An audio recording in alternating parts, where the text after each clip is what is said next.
Technology की बदौलत हमने सरकार को 5 दिन में झुका दिया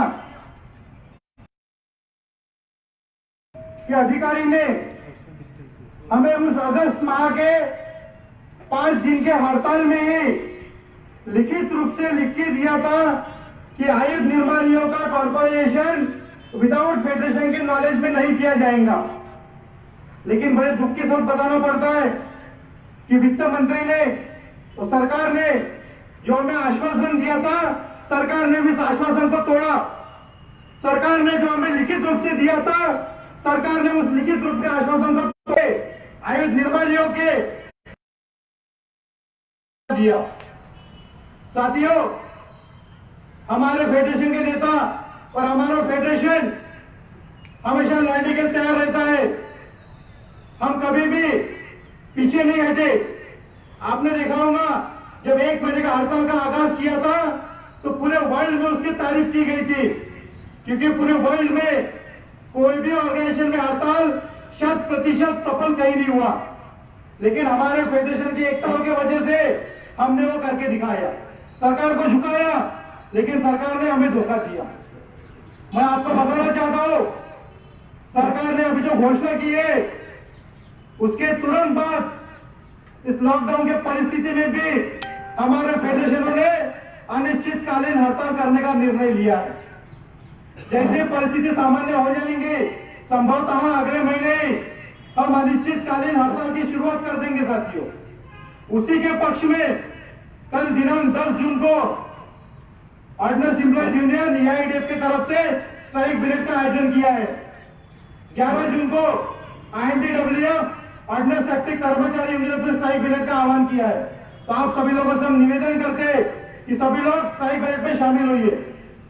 काफी सारे लोगों में यह भी डाउट है कि 1 महीने का हड़ताल वापस क्यों किया, उसको कंटिन्यू किया जाता, फिर से स्ट्राइक ब्रेक क्यों दिया जा रहा है। साथियों, मैंने आपको बता दिया है, सरकार के लिखित रूप के आश्वासन के वजह से हमने स्ट्राइक को कैंसिल नहीं किया था, पोस्टपोन किया था। और हमने आपको उस समय भी बताया था अगर सरकार हमारी बात को नहीं मानेंगे तो हम उसी हड़ताल को कंटिन्यू करेंगे। लेकिन नियमानुसार अगर स्ट्राइक फिर से 6 महीने के अंदर करते हैं तो हम उस स्ट्राइक को कंटिन्यू रख सकते करके हमें, और उस समय का स्ट्राइक जो था वो 1 महीने का था। लेकिन ये अनिश्चितकालीन हड़ताल होने की वजह से हमें उसके लिए दोबारा स्ट्राइक ब्रेक लेना पड़ रहा है करके आप लोग उस स्ट्राइक ब्रेक में भी शामिल हो जाइए। और आपको बता दो, जो लोगों में भ्रम है कि कॉर्पोरेशन हो जाएगा, सरकार डिक्लेयर कर दिया, अभी कुछ नहीं हो सकता, तो साथियों बता दो, इसके पहले भी सरकार को झुकाया है। अगर हम लोगों में एकता रही तो इस निर्णय को भी हम सरकार को मजबूर कर देंगे कि इस निर्णय को वापस ले ले। साथ ही साथ हमारे फेडरेशन इसकी भी कोशिश में शुरू है कि देश में कार्यरत 10 national trade union, railway, postal, डाक, ये सारे लोगों को आंदोलन में जोड़े। क्योंकि आज डिफेंस का नंबर आया है, रेल का नंबर आएगा, पोस्ट ऑफिस का नंबर आएगा, तो ये सरकार की मंशा पूरे गवर्नमेंट डिपार्टमेंट को खत्म करने की है। इसीलिए फेडरेशन कोशिश कर रहा है कि सारे लोग एक साथ आए। अगर सारे लोग साथ में नहीं भी आते तो हमारी जिम्मेदारी है, आयुध निर्माण के एक कर्मचारी की जिम्मेदारी है कि हमारे हम आखिरी सांस तक लड़े और सरकार को मजबूर कर दे कि जो जिन्होंने कॉर्पोरेशन का निर्णय लिया है उसे वापस लेने में मजबूर करे। और मुझे पूरा विश्वास है, अगर आयुध निर्माणी का एक कर्मचारी अगर हड़ताल में तन मन धन से अगर साथ में रहता है, पूरी निष्ठा के साथ में हमारे फेडरेशन के आह्वान पे अगर साथ में खड़ा रहता है, तो सरकार को झुकाना कोई बहुत बड़ी बात नहीं है। तो साथियों, मैं ज्यादा समय नहीं लूंगा, हमारे बाकी वक्ता भी है। आपको फिर से अपील करूंगा कि कुछ लोग निर्माणी में भ्रम फैलाते हैं कि कॉर्पोरेट बहुत अच्छा है, कॉर्पोरेट में हमारी सैलरी बढ़ जाएंगी, कॉर्पोरेट में हमें ये सुविधा मिलेंगी, वो सुविधा मिलेंगी। साथियों, मैं आपको बता दूं, इस देश में 300 पीएसयू है, मतलब 300 कॉर्पोरेट सेक्टर है, पब्लिक सेक्टर अंडरटेकिंग। उस 300 पब्लिक सेक्टर अंडरटेकिंग को इसी बेस पे गवर्नमेंट से कॉर्पोरेट में लाया गया था कि वो प्रॉफिट कमाएंगे, वहां के कर्मचारियों को लाख लाख रुपए तक पेमेंट मिलेगा। लेकिन आप आज गूगल पे भी सर्च करके देखिए, उन 300 पीएसयू में से गिनकर 4-5 बस पीएसयू है जिनकी सैलरी अच्छी है, और वो पीएसयू है जिनकी मार्केट में मोनोपोली है, जो बीपीसीएल है, आईओसी है, या एनटीपीसी जो बड़े बड़े जो है पीएसयू, बस वही पीएसयू आज जिंदा है, लेकिन बाकी 290 पीएसयू आज वहां के कर्मचारियों को सैलरी के लिए तरसना पड़ता। आपके सामने एग्जांपल है एचएमटी कंपनी। आज हमारे निर्माण में जितनी भी मशीनें लगी है वो सारी एचएमटी कंपनी की थी, लेकिन क्या आज एचएमटी कंपनी की मशीनें आ रही है? आप एचएमटी के किसी भी डिपार्टमेंट में जाके आगे कर्मचारी खाली बैठे, फुकट में पेमेंट गवर्नमेंट कब तक देंगे? 1 महीना, 2 महीना, 6 महीना, उसके बाद क्या बोलेंगे? अभी काम आप प्रॉफिट नहीं कमा सकते, आप सरप्लस में हो गए, आपको नौकरी से निकाला जाएगा। दूसरा एग्जांपल आपके सामने पीएसयू का बीएसएनएल है। बीएसएनएल को कॉर्पोरेट कर आज 14 से 15 साल हो गए, लेकिन आज तक वो जिंदा रहा। इसलिए जिंदा रहा क्योंकि उसका प्रोडक्ट मार्केट में कोई खरीदता है, उसके कस्टमर है, उसके सैटेलाइट है करके आज जिंदा रहा। लेकिन आप सोचिए, हमारा कॉर्पोरेट करने के बाद हमारा 150 का गोदाम कहाँ बेचेंगे? हमारा फ्यूज जो बनता हम उसको कहाँ बेचेंगे? तो जो लोग आपके बीच में भ्रम फैलाते हैं कि कॉर्पोरेट में फायदा होने वाला है, उसका आप एक ही बोलिए, तेरे को कॉर्पोरेट से इतना लगा हुआ है तो सरकारी नौकरी छोड़ दे और कॉर्पोरेट जाके भर्ती हो जाओ। लेकिन हम सरकारी कर्मचारी में लगे हुए हैं। सरकार ने हमारे साथ एग्रीमेंट किया था, हमें जब नौकरी दी तो हमें परमानेंट नेचर की नौकरी दी थी, तो कॉर्पोरेट को हम कभी भी बर्दाश्त नहीं करेंगे। लेकिन आप लोगों से रिक्वेस्ट करूंगा कि हमारे फेडरेशन पे विश्वास रखिए, हमारे लीडरशिप पे विश्वास रखिए, और जैसा उदाहरण हमने अगस्त महीने के 5 दिन के हड़ताल में दिखाया था, जो एकता दिखाई थी वो अनिश्चितकालीन हड़ताल में भी दिखाई है, ताकि सरकार को मैसेज दे देंगे। इतना बोलकर तो आपके 2 शब्द में समाप्त करता हूँ और आपका आह्वान करता हूँ, कल जो स्ट्राइक बैलेट है कल परसों, आप सभी लोग स्वयं पूर्ति से उस स्ट्राइक बैलेट में शामिल हुई। किसी को बोलने की नौबत नहीं पड़नी चाहिए। आओ भाई, रोको, स्ट्राइक बैलेट करो। ये लड़ाई बस यहाँ के नेताओं की नहीं है, ये लड़ाई यहाँ 82,000 कर्मचारियों की है, हमारे परिवार की है, हमारे आने वाले भविष्य की है। सरकार सरकारी नौकरी बचानी चाहिए, हमारे देश की सुरक्षा रहनी चाहिए, उसके लिए करके नेताओं की जिम्मेदारी नहीं है कि हर एक कर्मचारी की जिम्मेदारी। साथियों, बहुत बहुत धन्यवाद। धन्यवाद आशीष पाटिल जी। मैं इसी कार्यक्रम को आगे बढ़ाते हुए इंडिया की यूनियन के कार्यसमिति सदस्य श्री अरविंद सिंह से अनुरोध करूंगा कि वो मंच पर आए और अपना वक्तव्य रखें। बहुत बहुत धन्यवाद। साथियों नमस्कार। और अब ये समय आ गया है और आप लोग जानते हैं इलेक्ट्रॉनिक मीडिया का जमाना है। सभी ऐसी कोई बात नहीं जो आप लोग को नहीं मालूम है, लेकिन ऐसा कोई काम भी नहीं है जो हम सब एक हो जाएं तो सफल ना हो जाएं, क्योंकि आप लोगों ने इतिहास कायम किया था। अगस्त 2019 में जब हड़ताल होनी थी तो हमारे कर्मचारी भाई कई लोगों को शंका थी अपनी काबिलियत पर, अपनी ताकत पर, अपनी एकजुटता पर। वे कह रहे थे कि यार सरकार झुकेगी क्या, लेकिन हुआ। जब हम एकजुट हुए, हमने आंदोलन इस तरीके से किया, और जैसा कि हमसे पूर्व वक्ता आशीष पाटिल जी ने बताया कि इतिहास में यह ऐसा पहली बार हुआ कि 41 की 41 ऑर्डिनेंस फैक्ट्रियों ने अपने अस्तित्व की रक्षा के लिए, यहाँ के मजदूरों ने मजदूर हितों की रक्षा के लिए एकजुटता इस तरह दिखाई कि सरकार को 5 दिन में नाक रगड़ना पड़ा। वो अलग बात है कि सरकार वादा खिलाफी कर गई, सरकार ने हाई लेवल कमेटी का गठन करने की बात की, सरकार वहां से पलटी मार गई, और आज लॉकडाउन की आड़ में ये सरकार ने अपनी मनमानी करने का एक प्रयास किया है। और साथियों, जो बात आशीष पाटिल जी ने बोला कि सही बात है, अपने आप पर विश्वास रखिए। इसके ऊपर मैं आपको एक बताना चाहता हूं कि खुदी को कर बुलंद इतना कि हर तकदीर से पहले खुदा बंदे से पूछे, बोल तेरी रजा क्या है। जो खुदा बंदे से पूछ सकता है तो ये तो मोदी सरकार है, और ये मजदूर विरोधी है, पूंजीपतियों के हक में कार्य करने वाली है। लेकिन मजदूर इस देश को बनाता है, मजदूर ने इस देश को बनाया है। आज का दौर है जो मजदूरों की हालत खस्ता होने जा रही है। तो यही समय है, जैसे पिछले वर्ष हम एक हुए थे, अभी भी एक होने के लिए फेडरेशन ने हमें आह्वान किया है और सरकार को ललकार दी है कि हम यदि आप अपना नियमीकरण का, डीए फ्रीज करने का, श्रम कानूनों में संशोधन के नाम पर काम के घंटे 8 को बढ़ाकर 12 करने का, ऐसे मजदूर विरोधी निर्णय को आप वापस नहीं लेते हैं तो पूरी 41 पेरमानियों में अनिश्चितकालीन हड़ताल होगी और सरकार को हम ईंट से ईंट बजाकर जवाब देंगे। तो साथियों, ये समय आ गया है तो हमें अपनी ताकत दिखानी है। और देश में आपने देखा, जैसे हम बता रहे कि ये सरकार शनि शनि करके धीरे धीरे करके हर एक संस्थान को, हर सरकारी संस्थान को नीलाम कर रही है, बेच रही है, निगमीकरण कर रही है, निगम को प्राइवेट कर रही है, निजीकरण कर रही है। तो अभी हमें अगर अपनी एकता दिखानी है और हमें हर क्षेत्र के कर्मचारियों को, चाहे वो असंगठित हो और चाहे संगठित हो, इसीलिए आपको बता रहे कल हम लोग जो स्ट्राइक बैलेट कल से शुरू हो रहा है, कल और परसों अर्थात 10 जून और 11 जून को एआईडीएफ और आईएनडीडब्ल्यूएफ से संगठित यूनियन के द्वारा यहां पर हड़ताल के पक्ष में निगमीकरण के खिलाफ स्ट्राइक बैलेट किया जाएगा।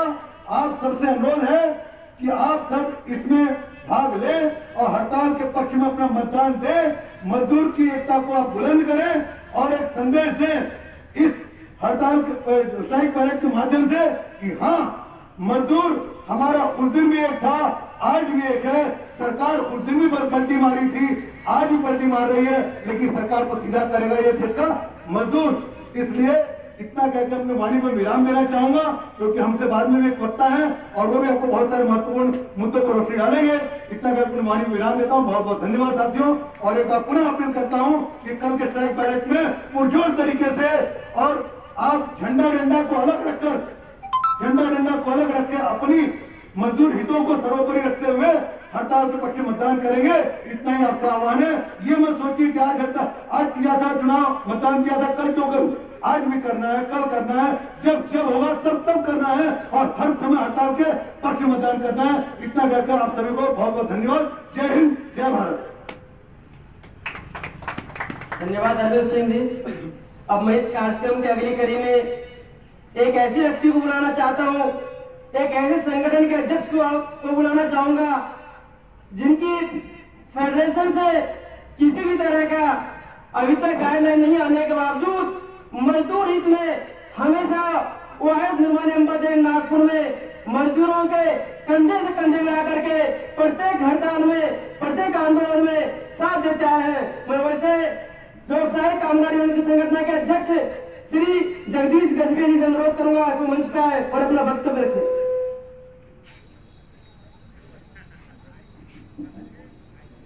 मंच पर उपस्थित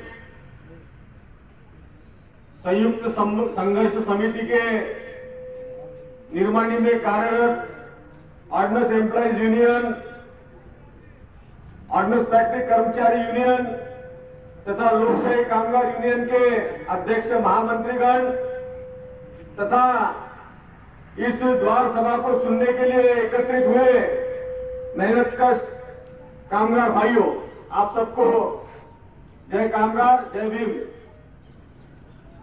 फिर से एक बार